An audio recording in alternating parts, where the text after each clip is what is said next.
Hello, divine creations, divine marvels, children of God. I just had an insight, which I'm excited to share. And it's actually, I want to offer a course. It's how to destroy your life in 2 simple steps. Step 1, don't have clear boundaries, codependent tendencies, sort of an unhealthy or unbalanced personality. And then step 2, practice Neo-Advaita. And you'll descend into the depths of hell. And it might not be a quick descent, but at a certain point, you will be in hell and you'll be stuck, and it'll be very hard to unstuck. Here's why. Ultimately, classical Advaita Vedanta is about surrendering the ego, surrendering our likes, our dislikes, even ultimately surrendering our preferences. Literally, fully taking life as it is. And not just traditional Advaita Vedanta, but ultimately any I don't want to say real, but it's a classical, it's an ancient and classical idea that is not limited to traditional Advaita Vedanta. Taking life as it comes, accepting things as they are. These things are cliches, but they're actually ancient philosophies, and it's actually not easy to do. And traditional Advaita Vedanta is a process to get you to that point, a process that includes things such as karma yoga, things such as bhakti yoga, things such as Raja Yoga, specifically breath control to still the mind, and then self-inquiry, all under the guidance of a guru. This is so important because if you skip the preparatory steps and you go right to self-inquiry, what you basically have, what you'll have, and what I experienced is a not healthy, a not, uh, uh, in my case, codependent personality, uh, trying to just accept everything as it is, and wasn't able to set good boundaries, wasn't able to give healthy yeses or nos. And there's a beautiful story that um, highlights this. So, um, there was a great Yanai, a knower of the self. And I heard this story from Amachi. Um, she teaches this. So there's a great knower of the self, highly realized, and he was out and about for a walk, and he got assaulted and robbed, and he was beat up and left lying in the side of the road. And his devotees, hi to my live viewer, his devotees found him and carried him back to the ashram. And oh, Guruji, oh my gosh, this is so awful. And they start bandaging him and caring for his wounds and tending to him. They're like, oh, Guruji, it was so awful what happened. Those ruffians, those horrible people, they beat you up. And the Guru just smiled and looked at them and said, I don't experience any difference between the hands that beat me up and the hands that are tending to me right now. So that's a Yanai. That's someone who knows the self and experiences everything as God. And I'll give you another example. Throughout India's history, there have been great saints who have completely surrendered to God, and they experience everything as God.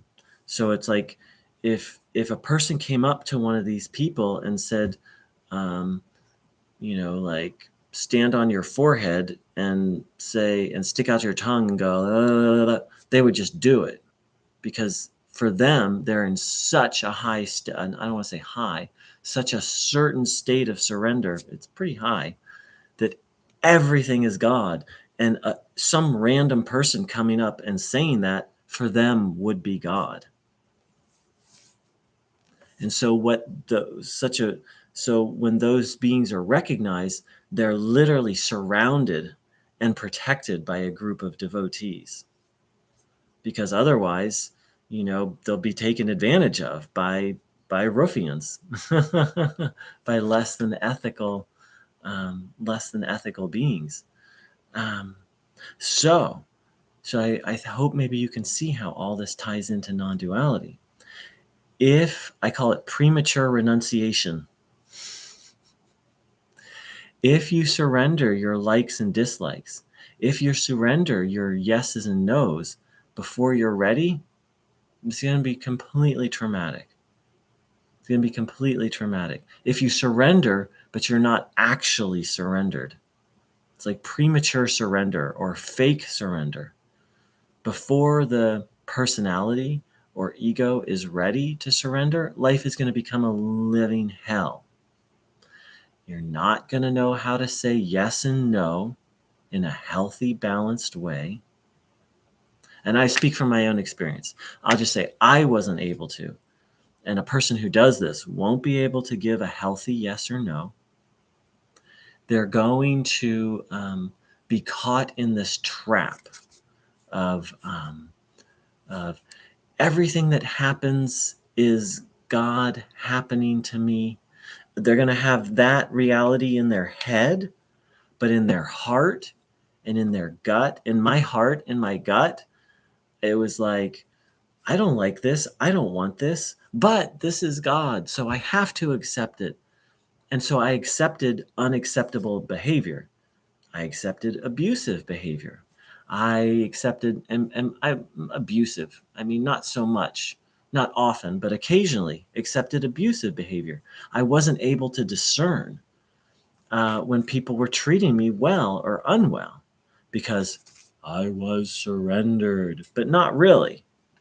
Because then I'd be resentful about it inside, but I wouldn't know how to communicate that, and just repeating it over and over and over. And this is one of the traps of Neo-Advaita, is they give the punchline too soon. A joke only works when you set up the punchline. Advaita Vedanta only works when the idea that everything is God is delivered in a timely manner. If it's delivered too soon, then it becomes a mental belief and it actually becomes a trap. Because I was taught, like, this is the ultimate truth. And I was like, oh, this is the ultimate truth. But I wasn't ready to live or practice that ultimate truth. And yet I kept thinking, this is the ultimate truth. So I'm going to leave comments open on this video. And please share your own experiences.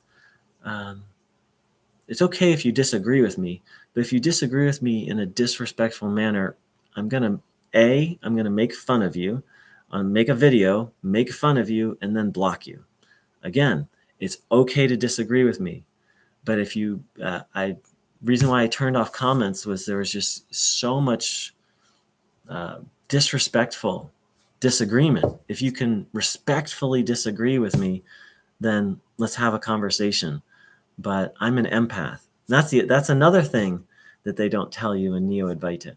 If you practice self-inquiry, you will become an empath. Becoming one with everything means becoming one with everything. You'll start to feel other people's feelings. You'll start to take on energy. And if you're not properly prepared for that, boom, life becomes very tricky very quickly. Yeah, let's see if there's anything else I want to share. Hi to my 2 live viewers. If you want to share your own experience, share any thoughts or feelings, please do. Just going to sit for a moment and see if there's anything else.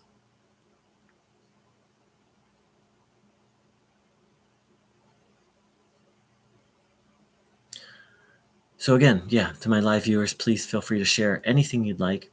Sometimes I ask myself, and other people have asked me this too, oftentimes in a critical way, like, why are you so obsessed with Neo-Advaita? Why do you keep talking about it? Da, da, da. And at first it was, you're obsessed with this particular teacher. Da, da, da. Why do you? Because I started this channel critiquing one teacher. And so the reason why I talk about it so often is I was introduced intellectually to Advaita Vedanta, traditional Advaita Vedanta, in 1992. I got more. I got four. I took a deep dive, but I didn't really know what it was. It was more like it was just an introduction. In 1999, I took a very deep dive into it. Very deep dive. And that deep dive continued for deep exploration for almost 6 years. And then I realized, I'm like, this isn't right. Something's not right here. That was in roughly 2005, maybe 2004. It literally took me, hi, thanks for the comment. I'll get to it in one sec. It literally took me, it took me 14 years to get out of Neo-Advaita. Is that right? 14 years. It took me another 2 years to say, you know what, even traditional Advaita isn't really the path for me. So please take that to heart. I recognized that Neo-Advaita was untrue, and it took me 14 years to stop following it, to stop chasing it. Neo-Advaita is a mind trap. John Manning. Hey, John. Thanks for the feedback. This is the middle of the night for me. I just happen to be up right now. Or it's not the middle. It's like 4:30 a.m. my time. Um, um, I'm still percolating on creating a regular live group, but thank you for the feedback. So yeah, I'll take that into consideration. Thanks. Yeah, John, if you want to share anything about your journey, the floor is open. So, again, I realized it was not true, not right, but it took me almost 13 years. It's a mind trap. Here, my understanding. Okay, 6:45 p.m. your time. So, why is Neo-Advaita a mind trap? Well, I'm still deconstructing it. But I'm aware of two things. The first thing is Neo-Advaita gives you a taste of what Ramana Maharshi called Sahaj Samadhi, the natural state, effortless peace. We as human beings, before the spiritual path, most people are just rushing around and they have no peace, right? Or they'll have moments of peace when they're in nature or after a massage or after a yoga class, and then the peace is gone. So self-inquiry gives you a taste of effortless peace. It gives you a taste of what it could be like to just be at peace for no reason. So basically, Neo-Advaita teaches either self-inquiry or it just is like, you are that, which is a form of self-inquiry where you're contemplating the truth, or very related to self-inquiry. So you get this taste of unconditional peace. And oftentimes you get a taste of bliss, which intoxicating happiness and joy. So look at that. People are chasing intoxicating happiness all the time, right? Sex, drugs, rock and roll. And then here you are, you're sitting in a satsang and you're like, whoa, I just feel happy for no reason. Maybe it's not intoxicating. Maybe it's just happiness or joy or awe, some kind of, some flavor of happiness for no reason. Again, human beings spend their whole life chasing pleasure, chasing intoxication, chasing happiness, peace, bliss.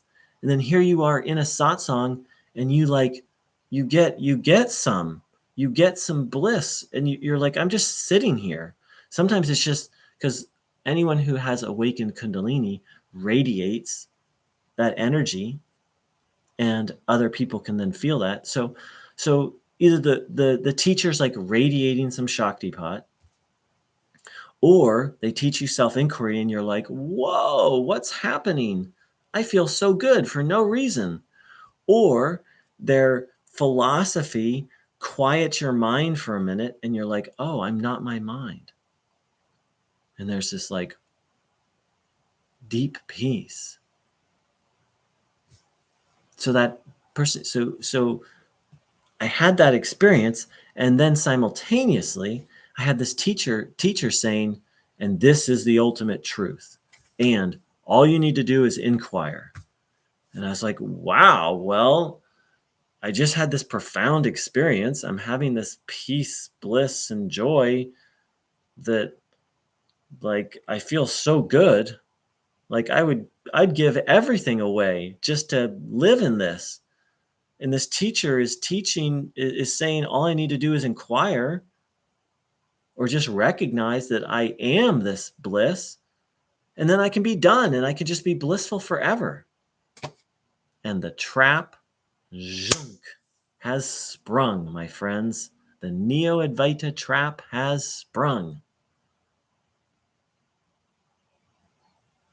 So why is this not true? Because in traditional Advaita Vedanta, there's all sorts of preparatory steps before self-inquiry. Because, let me see, there's one other thing I want to share there.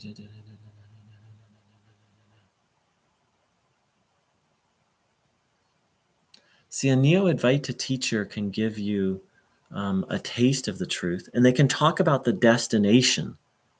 But where Neo-Advaita really sucks is about the reliable path there. A Neo-Advaita teacher cannot, they can tell you about the destination, they can give you a taste of it, but they can't provide a reliable method, an integrated, healthy, holistic, reliable method for that.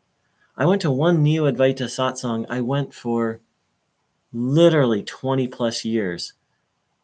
And what I watched was the same students asking the same questions, getting the same answers over and over and over, making, so far as I could tell, no progress. You can tell there's no progress because it's the same blankety blank, the same fucking questions over and over, the same fucking answers.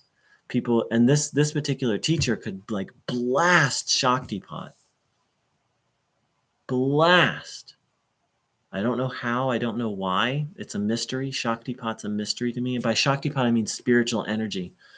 I took a friend to this place and she could feel the energy in the parking lot. She's like, whoa, what is going on?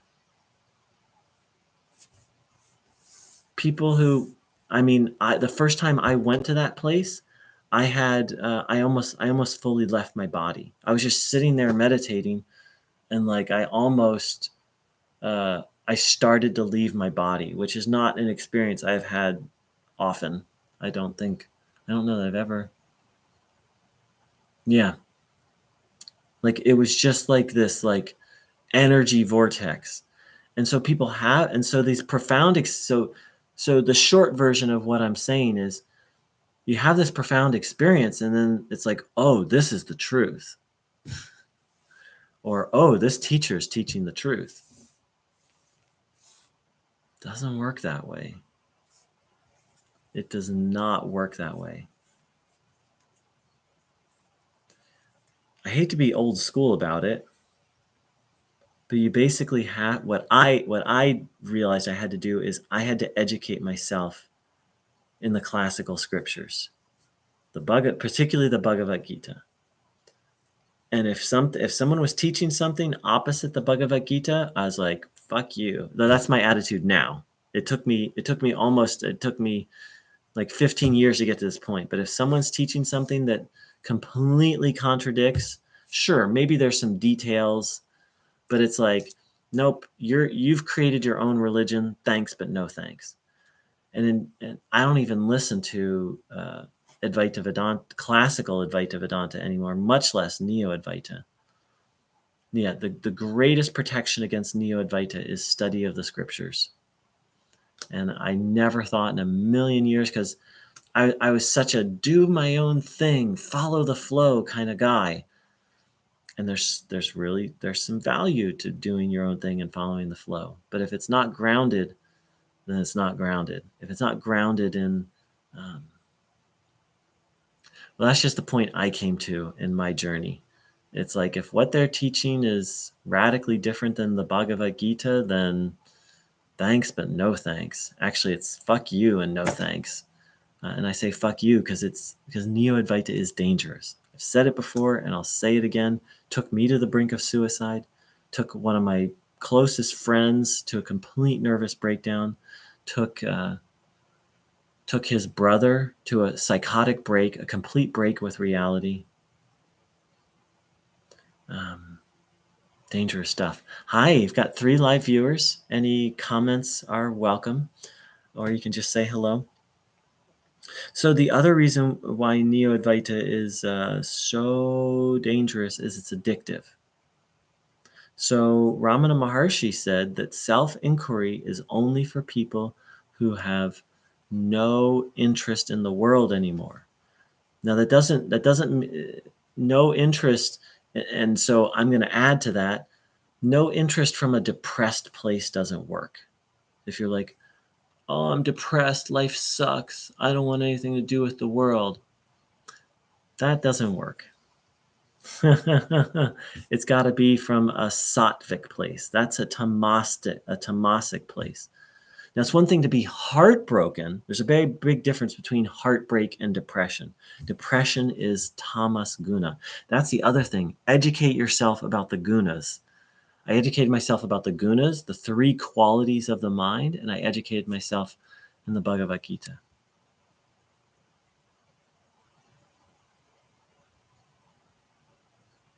Ah, John, thank you. Beautiful, beautiful. So first of all, I'm grateful my videos are helping you to be more mature intuitively about the spiritual path. That you just made my day. Wow. That's what I had to get I had to grow up. I had to learn discernment. Because if you go I used to live in Santa Cruz, California, and we had the largest metaphysical bookstore in the country, and it shut down. But if you go into a metaphysical bookstore or a New Age bookstore, there's a whole lot of truths going on, and most of them contradict. And sadly, in today's spiritual marketplace, you got to learn discernment. So, back to your comment. I feel more mature intuitively about the spiritual path because I've been watching your videos. I used to watch blank. I don't mention names on this channel, but it's okay if other people do. I used to watch blank, a particular Neo-Advaita teacher, videos over and over for many years and wonder why I couldn't get it. Boom. That was my experience. I'm like, why don't I get it? I'm inquiring. And I'd like to share a yogic perspective. According to the Bhagavad Gita and Adi Shankara, the reason why you didn't get it, the reason why I didn't get it, the reason why nobody gets it is self-inquiry is only for a primarily sattvic mind. All those other things prepare you for self-inquiry. And by the way, reflect, and so, well, I'll get there in a sec. So a sattvic mind is a mind that's peaceful, detached, doesn't really want or need anything. It's just at peace. Once you get to that point, then watching Neo-Advaita may actually help a little bit.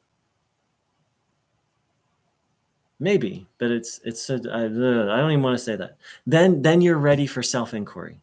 When you're not looking to life to give you happiness, when you're at peace and you're not seeking. I mean, that's one of the main. There's multiple qualifications. Having one-pointedness of mind, ha ha ha ha ha. One-pointedness of mind. That means your mind is quiet most of the day, not silent, but you have an exceptionally focused mind.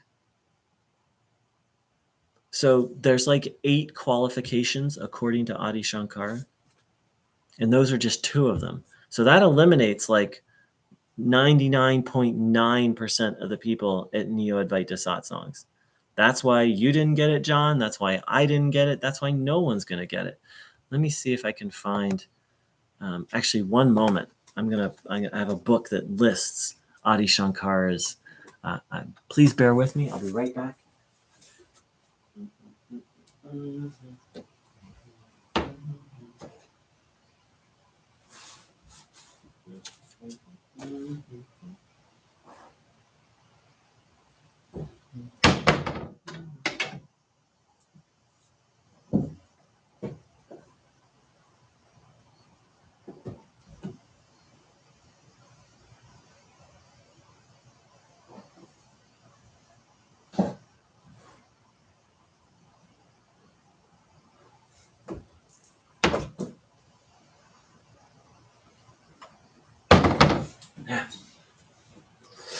Can't find the book right now.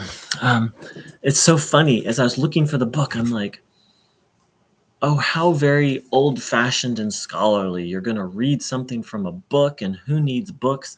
And that's kind of the Neo-Advaita attitude. You don't need any books. You don't need any learning. You are that. Just inquire. But the thing is without an actual guru, and maybe even with a guru, there's study needed. And there's study needed to figure out if the guru is legit or not. So I've given 2 of the main. I'm going to do a quick web search and see if I can find it.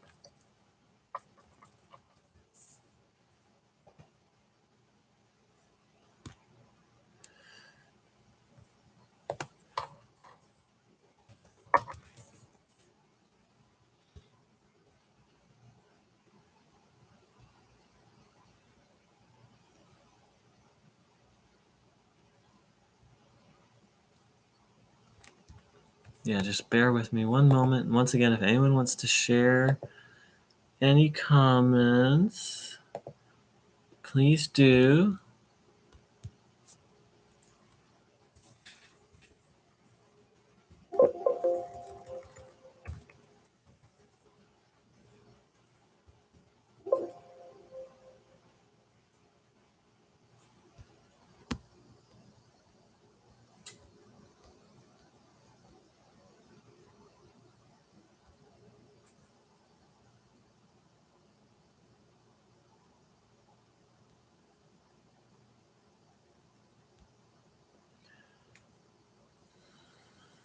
Okay, just one moment.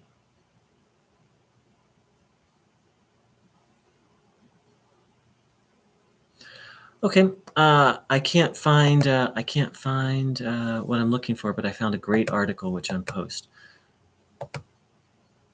So, self-inquiry is part of a larger path. Self-inquiry does not work in isolation. The ancient Hindus had a host of requirements for would-be seekers being taught the deep spiritual knowledge. They wanted someone who already had the ability to distinguish between the transient and the permanent. That's a whole subject, but it's not just distinguish. It's not just an intellectual distinguish, but who understood the world would not provide them with happiness, who had concentration and faith, wasn't too involved with pleasures, was patient, had intense desire for spiritual liberation.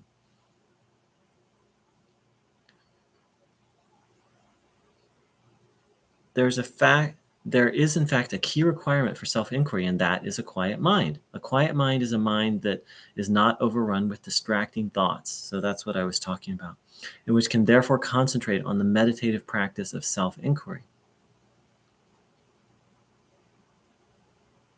This person continues. In my experience, what is required to get there is twofold: a good intellectual framework for the spiritual journey and being honest about what you want.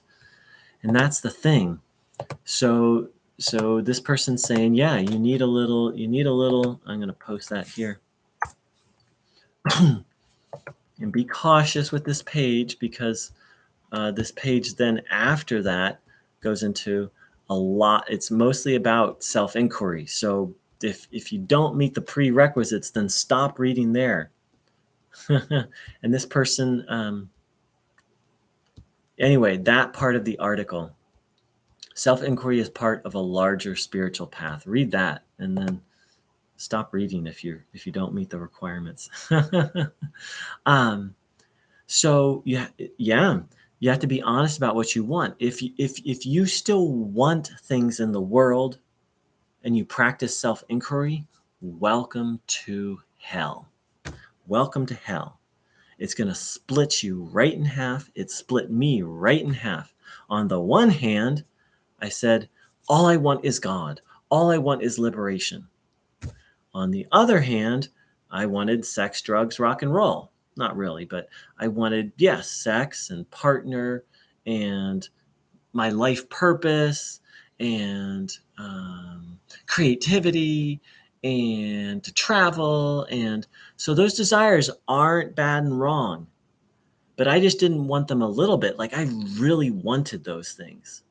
Someone who really wants those things shouldn't even be, has no place practicing self-inquiry, has no place in a Neo-Advaita satsang. Is one of two things: it's instruction in self-inquiry, or it's contemplation of the view of the self from Advaita Vedanta. It's contemplation of I am consciousness. Someone who wants things strongly, no place doing those things. It'll completely, it'll I don't even have words for what it'll do.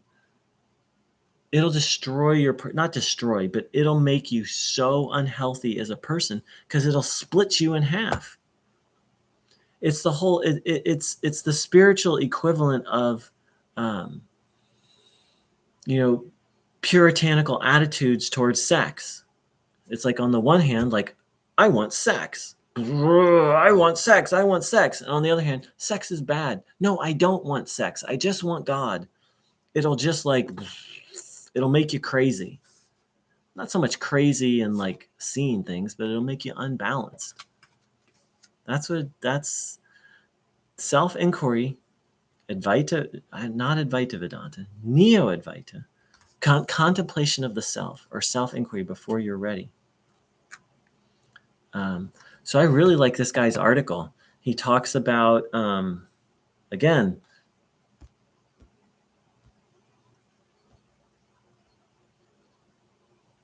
just read the part about self-inquiry as part of the larger path, because most of this page is about how to do it.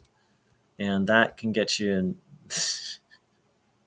It's called The Ultimate Guide to Ramana Maharshi's Self-Inquiry. I wouldn't call it ultimate, but anyway, but that part is good. So yeah. So I think I'm going to wrap up there. And I'm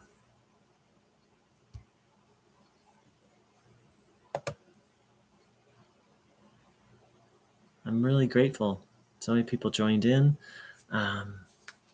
Thanks for your participation, John, and thanks for letting me know this time is good. It's not so good for me, but I'm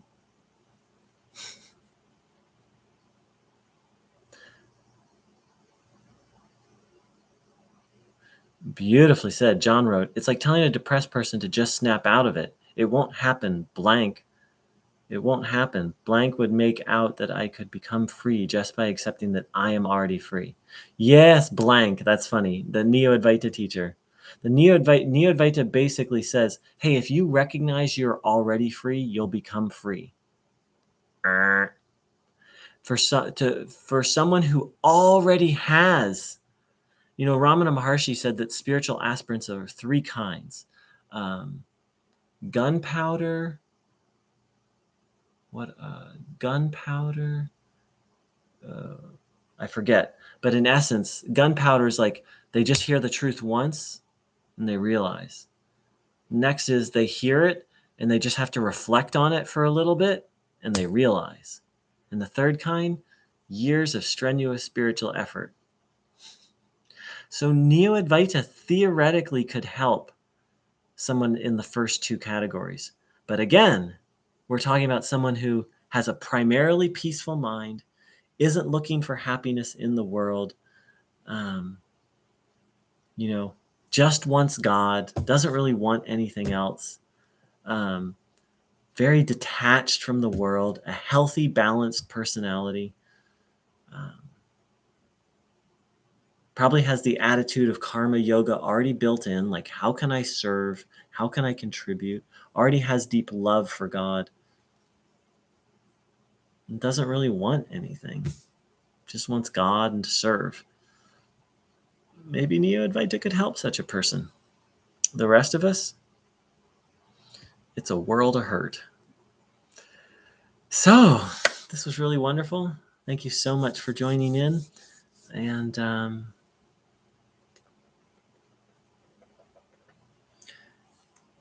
And so I'm on the path of recovering from Neo-Advaita. And to anyone else out there, I just want to leave you with a few tips.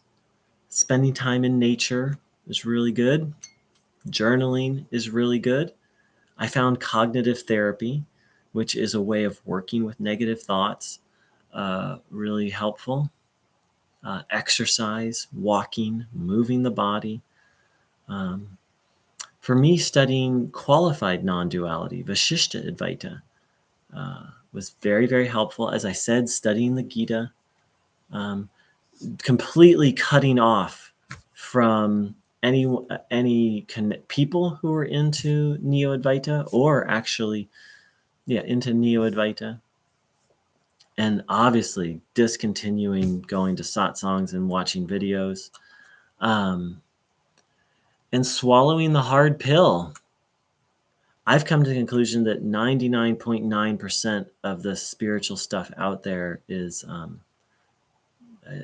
maybe not 99, maybe it's 98, 97. A vast majority of the stuff that is spiritual is actually ego-driven, ego/evil driven, and will actually take you downwards.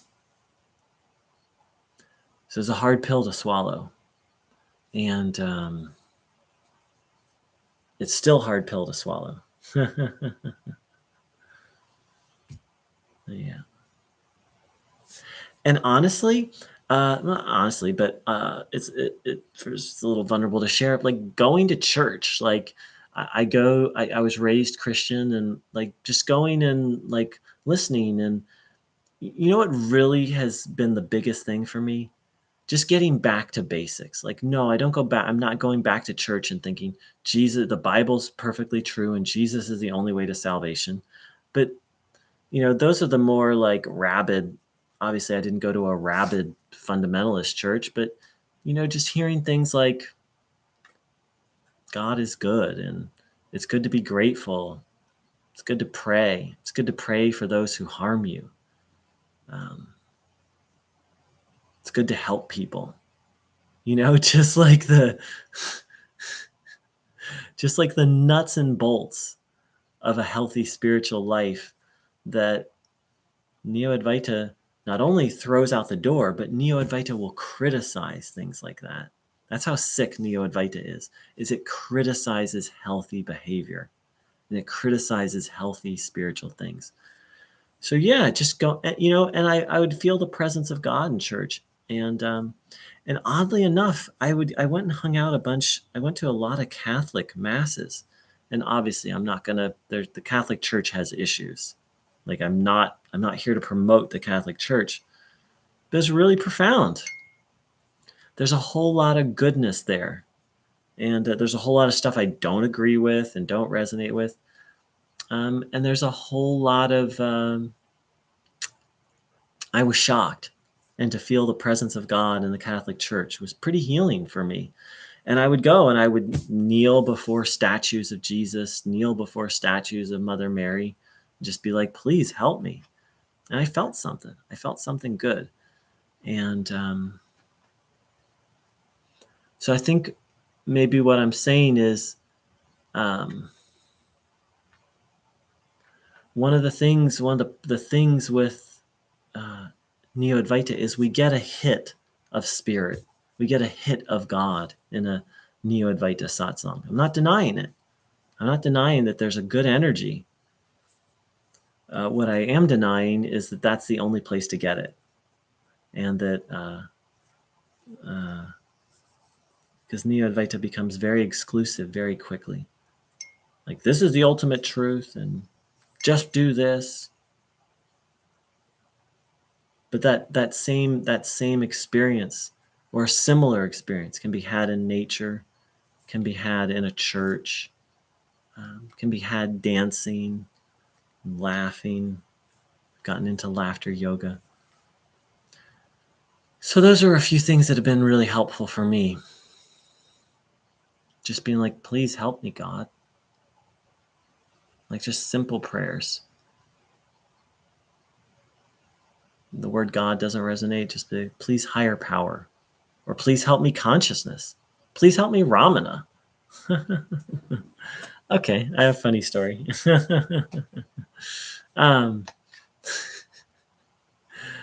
There's a period, this wasn't so long ago, where I was kind of depressed. No, I mean, yeah, I was kind of depressed, and I was like, I don't know what to do. Like, I'm just going to focus on Ramana. Like, I always feel so good when I focus on Ramana. So I was just thinking about Ramana, and so even just now, thinking about Ramana, I feel happy. And so I just kind of focused on him. And interestingly enough, that's an act of bhakti. I didn't realize it at the time. Get into bhakti. That's, yeah, like singing kirtan and worship, and bhakti's so healthy. Oh my God, so healthy. But I didn't realize at this time, but I was doing bhakti.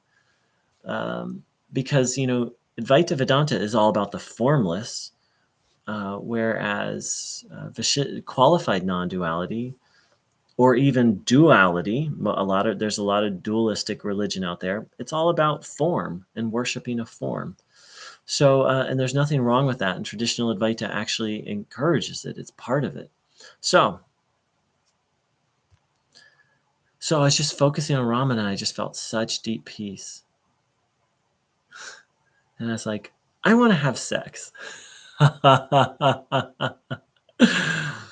And so I called one of my booty call people, and I was like, I'm gonna go have sex.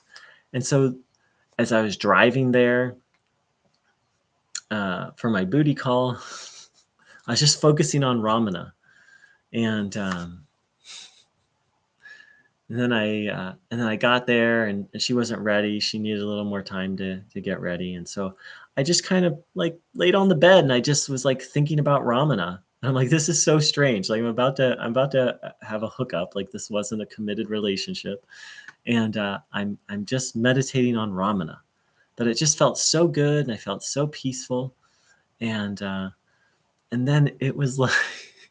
I won't say it was the best sex of my life, but it was amazing sex. And I tried some different things, and it's like I was different. Like I was a different lover, basically.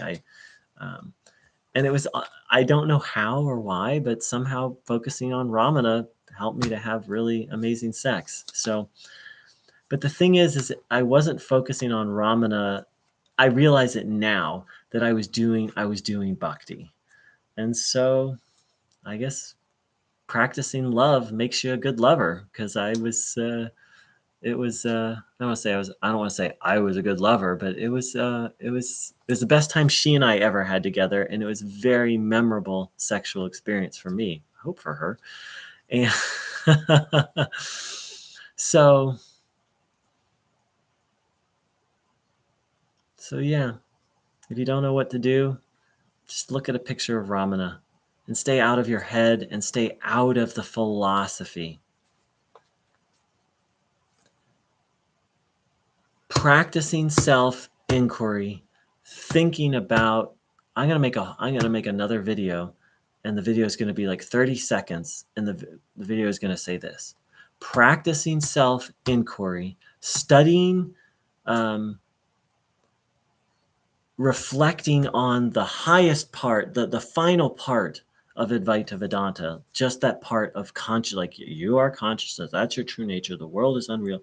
Reflecting on that without a guru, without a living, breathing guru, is Neo-Advaita. It's a do-it-yourself. It's do-it-yourself enlightenment. And unless you're an extremely elevated person, which I egocentrically thought I was, ha ha ha ha ha. That's the other thing, is Neo-Advaita will elevate your ego up the... That's a whole nother video. If you do those things on your own without a guru, that's Neo-Advaita. Unless you're a ridiculously qualified person, qualified by the sense that Adi Shankara spoke about, you don't even touch Advaita Vedanta philosophy or self-inquiry. It's not a do-it-yourself process. Absolutely not. Ramana said a guru is absolutely necessary. And these people who are teaching Neo-Advaita, none of them are gurus. Not in the real sense of the word.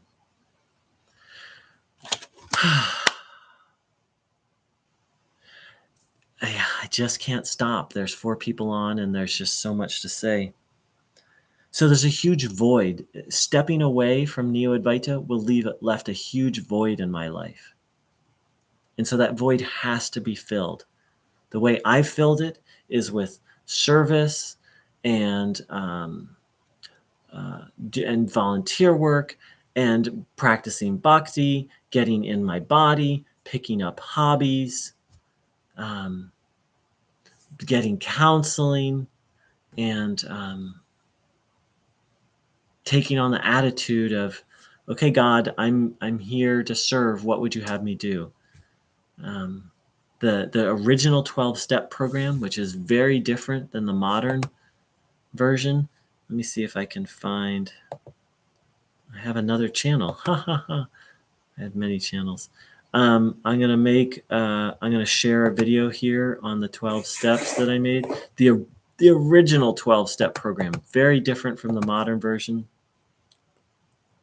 It's kind of like the modern 12-step program is like Neo-Advaita, but here you go. Here's a video. Here's a video I made about the original 12 steps.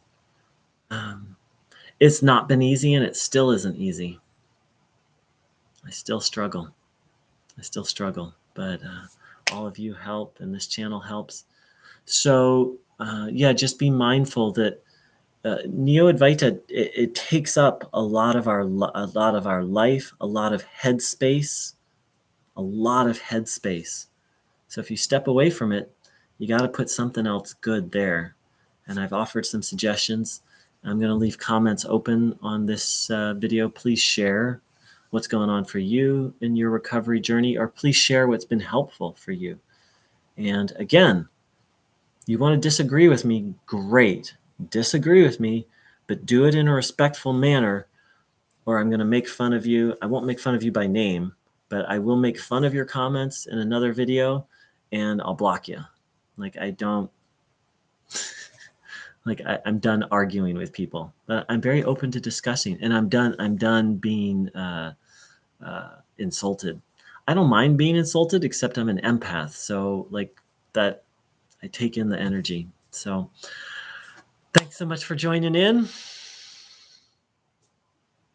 Big love. Take care.